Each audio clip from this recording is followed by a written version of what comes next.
Olha, a gente vai mudar aqui de assunto para falar, né, sobre toda essa tensão, né, lá no Oriente Médio.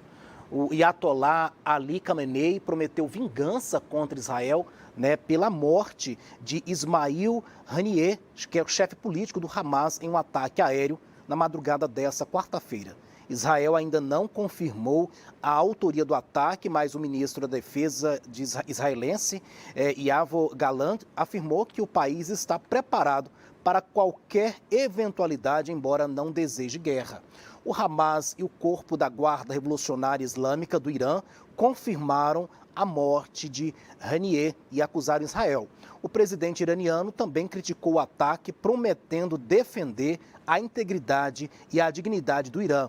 O grupo extremista Hamas, responsável por ataques a Israel em outubro de 2023, confirmou que o assassinato terá graves consequências para a região.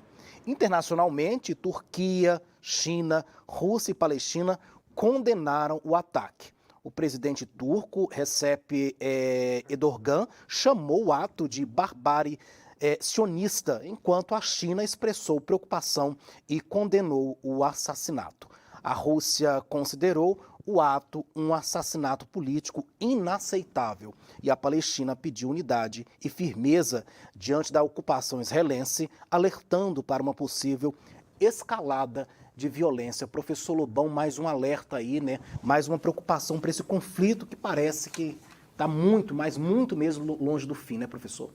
É isso mesmo, né? A questão do Oriente Médio é uma questão muito complicada, né? E muita gente fala coisas assim sem ter conhecimento sobre o caso, né?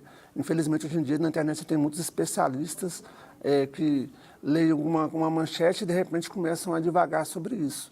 É uma grande tensão, né? Uma grande preocupação. Israel é um país que tem armas nucleares, é apoiado pelos Estados Unidos, e no caso ali você vai ter duas forças conflitantes, você vai ter o grupo dos Estados Unidos e o grupo da Rússia/China. Né? O Irã é um grande opositor ao Estado de Israel. O Irã está ali na região da Pérsia, né? Antiga Pérsia, no Golfo Pérsico, e tem uma grande força bélica, inclusive até com um governo, né, que é fundamentalista islâmico, né? Você tem lá uma teocracia.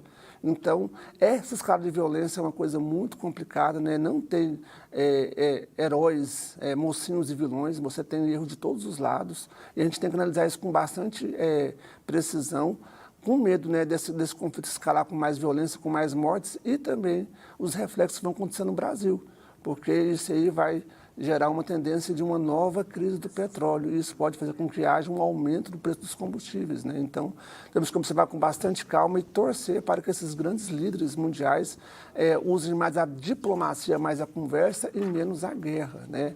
Quando a conversa se encerra, a guerra vem, e aí a guerra traz consequências muito graves para todo mundo. Inclusive, a gente está vendo aí, né, cada vez mais parece que Israel é isolado em algumas decisões. Aqui nós temos, como eu disse, aqui vários países. Rússia considerou o ataque um assassinato político inaceitável, né? Enfim, vários outros países. A China também expressou preocupação e condenou, né, aí o assassinato. Então a gente vê cada vez mais aí também uma certa pressão mundial contra Israel, né? Isso mesmo, né? Israel tem passado por uma situação muito grave após aí aquelas questões do Hamas e conflitos que foram acontecendo, e tem um grande grupo de países no mundo que condena as ações, né, do governo de Israel. Lembrando que você tem que separar, você tem que dividir o que é sionismo, né, de antissemitismo. Muitas das vezes as pessoas condenam, né, o Estado de Israel e a ação que esse Estado promove sobre a população civil palestina, e não necessariamente está falando mal do povo judeu, e sim condenando, né, essa organização, esse grupo político. O povo judeu tem sim um direito, né, de ter o seu Estado, de ter a sua independência, de sua autonomia, porém, o terrorismo que acontece de Estado é uma coisa muito complicada. Então, nós temos que observar essa questão aí com grande calma, né, e perceber que, por mais que o Estado de Israel tenha o direito de se defender, algumas medidas que foram sendo feitas por esse governo, né, pode gerar ainda mais escala de violência. Tá